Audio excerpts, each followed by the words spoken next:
So that light over there is on a timer, and it's still on. So that must mean I should keep talking. So we'll do another one. Welcome to Out of the Blue 254. And I want to um, examine a little closer what we're saying, what I'm saying Neo-Swedenborgianistically about God, God, because I've made the bold claim that the Neo-Swedenborgianist does not believe in God because the Neo-Swedenborgianist can prove God, and I've said that Neo-Swedenborgianism makes atheism obsolete, and I would like to explain how. Um, and basically, it is because there is a growing body of data that God is in. Okay, and so regarding this body of data, it can be observed, predicted, tested, and quantified. Uh, with the one stipulation that it is, quote, only a subjective experience. So, what is this data? And curiously, ironically, this is a science-driven. The data is driven by advances in science. So, due to advances in science and our advances in our ability to resuscitate people, we have this new phenomenon of the resuscitated person who claims to have had this so-called near-death experience, where they go down a tunnel of light and they see a city of light, and grandpa or grandma or some deceased person meets them. Sometimes they meet a deity and all this stuff. And it is purely a subjective experience. It is only a subjective experience, and I do not suggest anywhere otherwise. But as a subjective experience, it is objectively observable. By this I mean that the person is resuscitated in their hospital bed. They wake up and they say, I met grandma in a city of light. And they do not have any proof.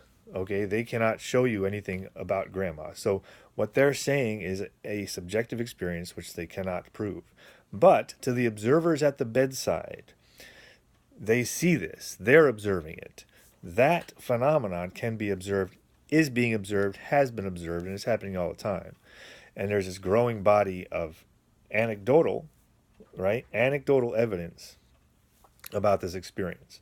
So, and one of the qualities of the experience is that they come back saying it was more real than real, which, again, does not prove that it was more real than real.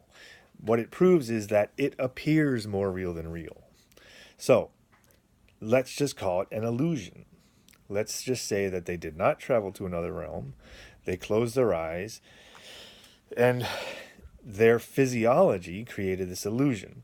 The dying optic nerve created a tunnel of light. There seemed to be a city of light, and they seemed to interact with deceased relatives. And Neo-Swedenborgianism says that this is all an illusion created by human physiology. And a small percentage of the time, less than 10%, these people have a kind of a deity experience.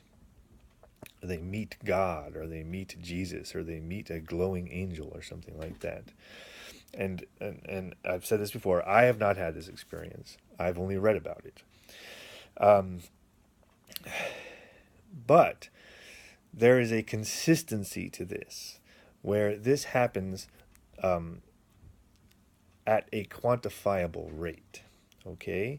So it can be predicted that out of the next 1,000 people who are resuscitated after their heart has stopped, greater than 1% of them will have a viscerally hyper-real, which means to them it was more real than real, experience where they know, they are sure, they are convinced beyond any shadow of a doubt that they saw heaven and met a deity.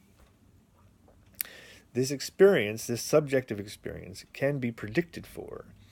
It can be observed that this other person had this. this person waking up and saying, I saw God, is now a consistently predictable and observable phenomenon in our modern world. And it is due to these advances in science now. The advances in science has created this situation where people are waking up saying they saw God. It's extremely ironic. But and I'm saying that this has been observed and is being observed still today. And if this is being observed, then we have a situation where we can predict people will see God, and we can quantify how if this prediction comes out. So that's how Neo-Swedenborgianism proves God. Proves God as a subjective experience, which we all have a chance of experiencing. So atheism is now, thanks to advances in modern science, essentially obsolete. Because now we can say, well, God exists within human physiology as a human subjective experience. Like, for instance, schizophrenia. Schizophrenia is something that happens to people. Just in the same way you can get religion, you can get God, just like you can get schizophrenia. So schizophrenia is real. It exists. It can be studied. It can be observed. And this getting of God can also be studied and observed and quantified. And what I'm saying is, if it can be quantified, or if I have a quantifiable chance of experiencing this, which I've never experienced this. I'm not saying I have. I've only read about it. But it happens in more than 5% of the cases of resuscitated patients. So I have to say, well, I have a 5% chance of experiencing this. And so if I have a 5% chance of experiencing something, it must be real in some way. And the stipulation or the qualification is, it is only real in a subjective way, which means it will only be real to me. It is not real outside of the human experience.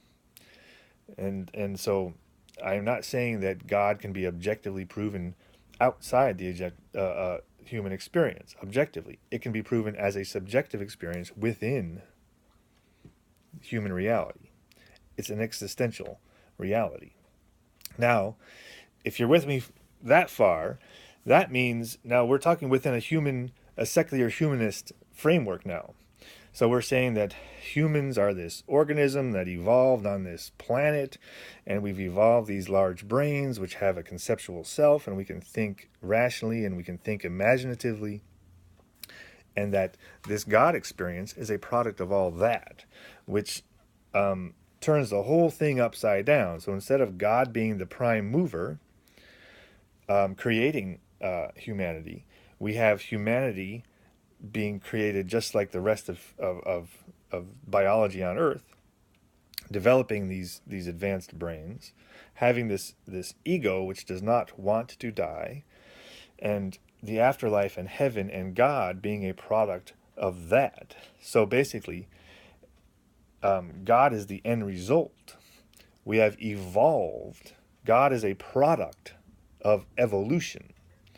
It is a product of evolution that is observable only in one place, and that is within the human experience. So it is not real outside of humanity. But I don't see any way that I can leave humanity. So it is real within my world, you see. God is not real out there. The afterlife is not real out there. The afterlife is real in here as a potential experience that I have a quantifiable chance to have, like it or not. I call that the bad news of Neo-Swedenborgianism.